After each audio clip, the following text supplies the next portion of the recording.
The Book of the Red Dragon Introduction. The city forgot kids like Jay. It forgot the ones who walked home under flickering streetlights with their heads down, clutching broken backpacks and shattered pride.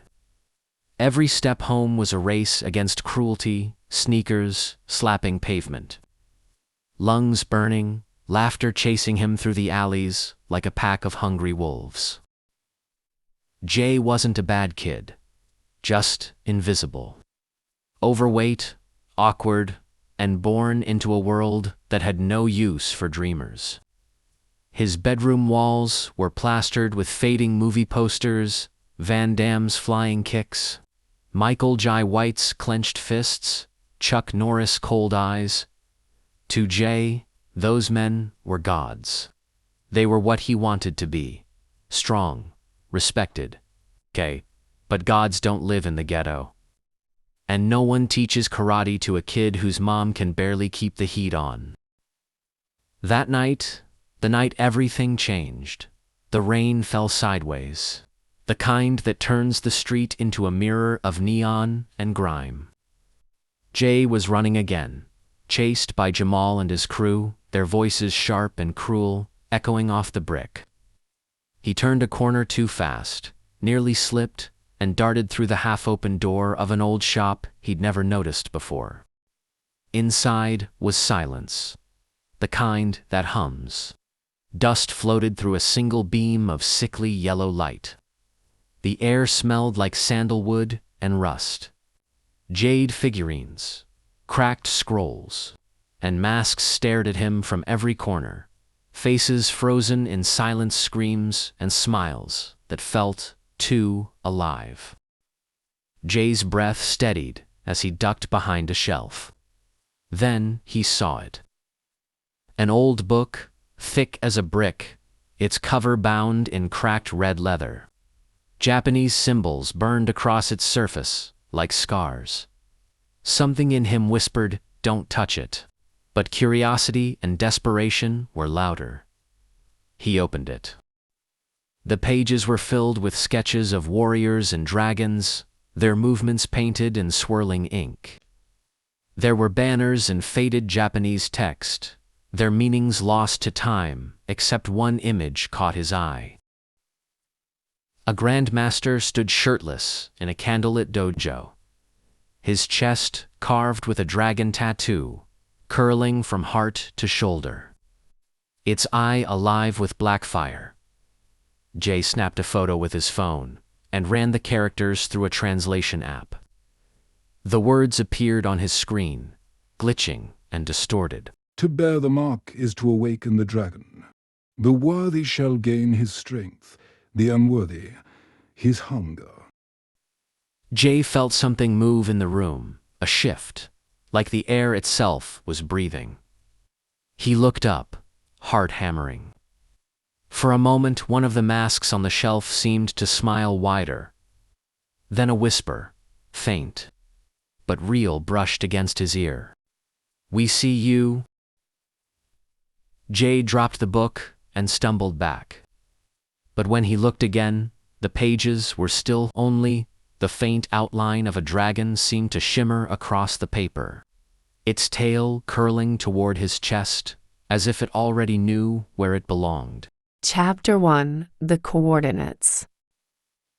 Jay didn't sleep that night. Every time he closed his eyes, he saw the same image, the dragon's scales glowing like living fire, its body winding across his chest in perfect, painful detail. He could almost feel it breathing beneath his skin. The whisper from the shop still coiled around his thoughts like smoke. We see you. By morning, he tried to tell himself it was just exhaustion, a trick of adrenaline and fear. But the photo of the book on his phone told a different story. When he zoomed in, the Japanese text looked different than before, as if the symbols had shifted overnight. ... Now, beneath the line that once read, "The unworthy," his hunger, faint new words, bled through the image. To bear the dragon's mark is to awaken his spirit. Jay's heart thumped like a drum. the dragon's mark. He searched everywhere: forums, message boards, martial arts blogs. Nothing.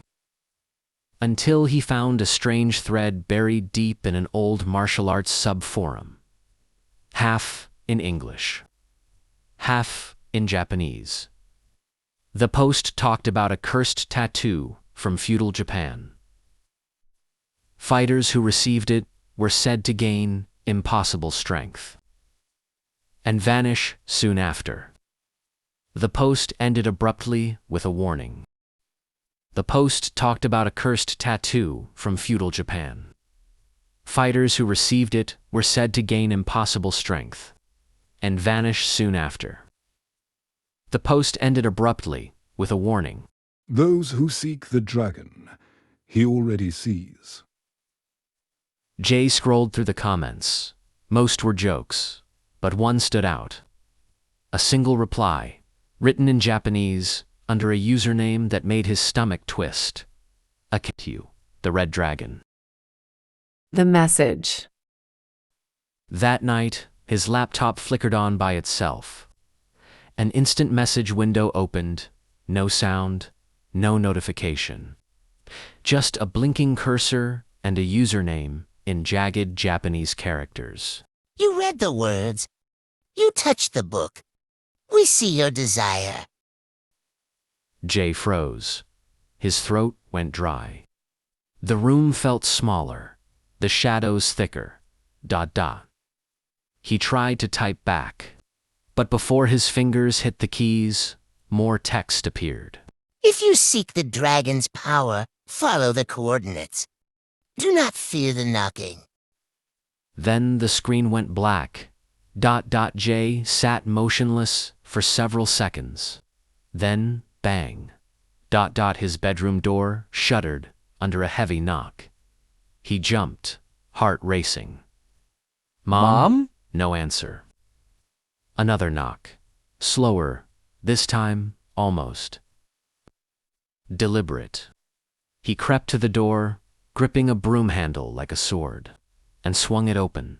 Nothing. Just the dim hallway and the faint hum of the refrigerator downstairs. When he turned back toward his laptop, the screen was on again. A string of numbers glowed in the chat window. Coordinates. Jay grabbed his phone, snapped a photo, and closed the lid with shaking hands. The journey. It took him 2 days to gather the nerve. He told his mom he was spending the weekend with a friend and hopped a night bus to San Francisco. The city greeted him with fog and silence. Chinatown's narrow streets glowing faintly under red lanterns that swayed in the mist. The coordinates led him down alleys that twisted like veins through the sleeping city. Every shadow felt alive. Every reflection in the puddles seemed to watch him. At last, he found it, a narrow building wedged between 2 shops. The sign above the cracked doorway was written in fading Japanese and Mandarin. Chino, Kage, the shadow of blood. The door creaked open before he could knock. The shop. Jay whispered, "Hello?" No answer, only the soft melody of a wind chime, swaying somewhere deep in the shadows. He wandered deeper. At the far end of the room, resting beneath a glass case, lay another book, larger, darker, bound in what looked like ancient leather, or maybe something worse. Its cover was embossed with the image of a dragon coiled around itself, fangs bared, claws outstretched. Jay reached out and lifted the glass. The moment his fingers touched the cover, heat shot through his hand, spreading up his arm like fire racing through his veins. He stumbled back, gasping as his vision blurred. In the haze, he saw it, the dragon tattoo, ink black and crimson, burning across a man's chest. The dragon's eyes gleamed like molten gold. Behind it, shapes moved in smoke, warriors kneeling before a shadow with wings. A voice slid through the air. Ancient And lo, You have been seen, J-Arena, and the dragon remembers. the candles went out. Darkness swallowed the room whole. Thank you for listening. Please like, share, and subscribe for more content like this. Stay tuned for Chapter 2 Shadows in Blood.